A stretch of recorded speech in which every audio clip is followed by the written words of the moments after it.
Hey everybody, it's Alan with Regular People Travel. I hope everybody's having a great day. I wanted to tell you guys a little bit about a town that I just came back from, San Antonio, Texas. San Antonio, Texas is a really, really cool town. It's one of the unsung gems of Texas. And Texas is just a really, really cool state. So I want to tell you guys about a few things that I was able to do while I was there, maybe some high points for your trips there. Give you a little bit of tips and tricks, some pros and cons. Not everything's perfect, but a lot of stuff is really cool. First place I want to start off is where everybody thinks of when they think of San Antonio, the Alamo. So for those that don't know, the Alamo was a battle. It's the Battle of the Alamo. It's actually the Alamo Mission is the building that it's in. It was built in 1836, so a long, long time ago. But what it's famous for is the Battle of the Alamo. The Battle of the Alamo was a last stand between Texans. At that point, Texas was considered the Republic of Texas. They weren't necessarily a part of the United States, but they were wanting to hold on to that building against the invading Mexican forces, the forces of the General de Santa Anna. And it was led by Davy Crockett, James Bowie, the inventor of the Bowie knife. And it was just a small group of guys and gals that were able to hold off a much larger army. Think of 300, but the American version. But super cool. So some things about the actual Alamo site itself. While you've seen the pictures of the big white building and some of the inside where it's all stone. Really and truly, it's a really small place. The actual building itself is a really small place, probably no bigger than, let's call it the first 3 or 4 aisles of a Walmart on the food side. It's really not that big. But at the same time, it's awe-inspiring because you're in that moment when you walk in, you're understanding that those walls and that room and that feeling and that air was some of the stuff that people were experiencing in their last moments. And it's awe-inspiring, and it truly does make you understand where you're at. And it really was really, really cool. Something that a lot of people don't know about the Alamo is that the actual site itself is a whole lot of walled-in gardens. And there's gardens and stables. And the building that has become so famous is just a really small part of that whole facility. But it's worth every minute of your time to go there. Go give it a check it out. There's a big epithet outside with the statues of the men that led that charge. There's stables that kind of give you a small I guess a model of the area. It's kind of hard to imagine what it looked like in the days of old, because all around it is entertainment area, bars, hotels, streets. But it was really, really cool. And what I'll say is make sure to have a conversation. It sounds strange, with the Alamo Police. The Alamo Police are really cool, and while they enforce laws and kind of keep everybody safe, they also know a lot of history about the place. So spend some time talking to those guys. They're actually really, really cool. The next thing I wanted to talk about is literally right next door to the Alamo. It's the Menger Hotel and Bar. So the Menger Hotel was built in 1859, and it's seen some different things throughout its life. At one point, it was a luxurious hotel. It's been a military boarding house during the Civil War. But soon after the Civil War ended, they built the Menger Bar, which some of you may be familiar with, is Teddy Roosevelt's favorite hangout. So Teddy Roosevelt was on a javelina hunt down in Texas, and when he got out of the prairie to come in and refresh himself, he thought to himself, wow, some of the guys around here are some of the best gunslingers and fighters I've ever seen. I need to recruit these guys as my group. Some of you guys may know them as the Rough Riders that rode with Teddy Roosevelt all through Cuba. Anyway, but this was Teddy Roosevelt's hangout. And there's more to this bar and Teddy Roosevelt than you may think.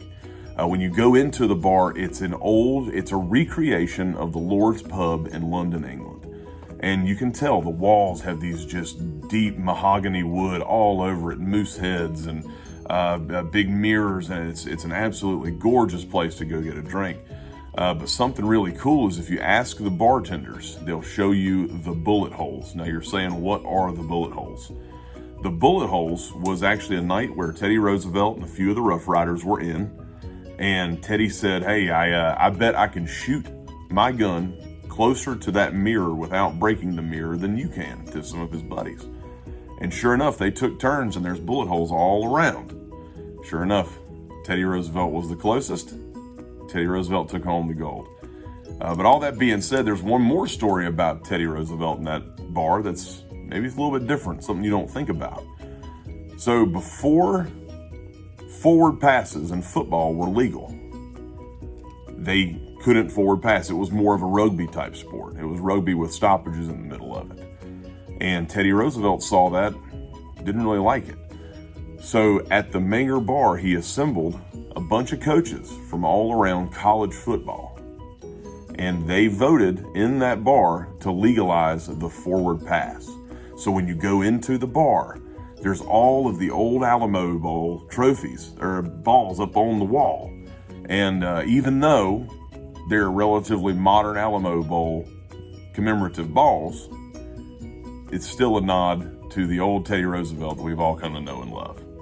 So that's the Menger Bar, Menger Hotel. It's super cool. If you get a chance, check it out. It's a wild piece of history. They still have the old phone booths made out of wood, have the doors that you can open and close and a little phone. The phones weren't operating when we were there. However, super cool thing to see. The other really cool thing about San Antonio is the Riverwalk. So the Riverwalk, it follows the river through the city. And on both sides, it's got these nice wide cement walkways on both sides, and they're lined with bars for miles and miles and miles. It's really, really cool. It reminds me of an American Venice, where everything is right on the water. And there are all kinds of bars, shopping centers, and just walking through it, you got all these trees that overhang. There's boat tours that are going up and down. It really is it's kind of a surreal experience. You kind of forget you're in Texas for a little bit. The only thing that reminds you you're in Texas is the scorching, overwhelming heat, even when it's dark outside. I was lucky enough to spend some time on the Riverwalk. I got to go to a few different bars. My personal favorite from my time was the Bulldog Pub. Shout out to my buddy Paul. Paul suggested that to me. Shout out to my buddy Paul for the Bulldog Inn. One place we got to go that we loved the food was Taquitos West Avenue. Once in a lifetime experience was this place. So you walk in, it appears to be an old converted gas station. And you walk in and just the immediate aroma of cooked meat hits you right in the face. And I love tacos. I love authentic Mexican food. The town that I grew up in has a large Hispanic population, and I'm lucky enough to have been immersed in that culture since I was young. So we go in there, it's authentic street tacos. There's no flour tortillas. These are real corn tortillas, the good stuff. The Mexican Coca-Colas with the real sugar and homemade empanadas. It was incredible. It was absolutely incredible. Something that you may experience when you go in there that I was a little thrown back by, you pay after you eat. So you go up to the window, you get your plate, you order by the plate. There's 5 tacos on a plate. You're going to get your drink while you're in line, and then while you're in line, they're going to take your stuff to a table. Sit down, eat as much as you like, and then at the end, you pay for it. Really cool. Really, really cool. San Antonio overall, really, really nice spot. There are some pros and cons. The pros, it's a really cool city. I hadn't really ever spent a whole lot of time in San Antonio. I've been there before, but I didn't do it with a watchful eye. I just kind of drifted through my time there. So it was really nice to experience some things that we definitely don't have here in the Carolinas. We don't have a Riverwalk. We don't have, buildings from the 1850s just laying around right in the middle of town. And the culture, and like I said, I've been blessed to grow up in a blended culture here in the Southeast, and thank God for it, because I got to re-experience a little bit of what I get to experience here at home, but on a much bigger scale. History, just the pure history of that town between Teddy Roosevelt, the Rough Riders, the Alamo, James Bowie, Davy Crockett, all these guys, just knowing that, they were there and that they walked those streets. And not only that, they claimed those streets. Really just kind of mind-boggling. And there's a lot of really cool stuff to do. I'm a big fan of Jimmy Buffett's Margaritaville. That's one place I try and go everywhere I see him. And they've got a Margaritaville there. So had a great time. As you can see, I've got a very refined palate. Margaritaville is a must for me. There are some cons. It is incredibly, incredibly hot. So we went in the middle of August.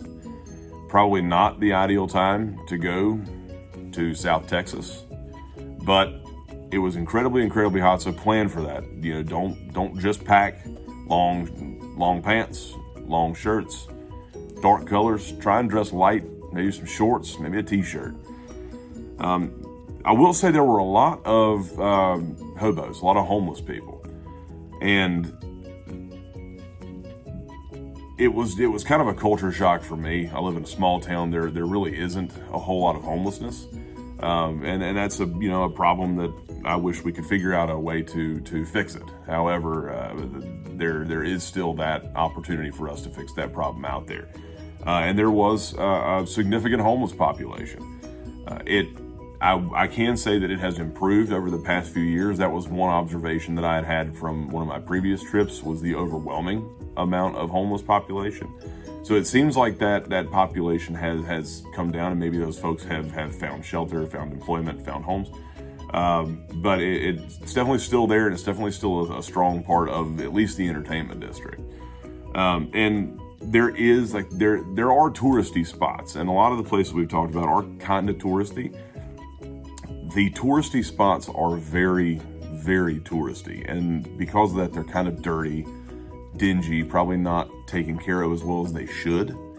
I know at the Alamo, they're doing some things. You're not allowed to touch the walls anymore. They've got spaces away from it. You're not really allowed to partake in some of the things you may have in the past, but that's all in order to preserve that history. But a lot of the streets are just kind of dirty. And something that comes along with towns that have, a lot of water right in the middle of it is the water tends to have an odor. So at least be prepared for that. It wasn't off-putting to me. I kind of knew what to expect going into it, but be aware. So that's my take on San Antonio. I had a great time. I'll go back anytime somebody wants me to go. I'll be going right back to the taco joint on West Avenue, and I'll be hammering down some of those pineapple empanadas. Well, thanks, guys. I hope everybody has a great rest of your day, and let's keep that travel anything but regular.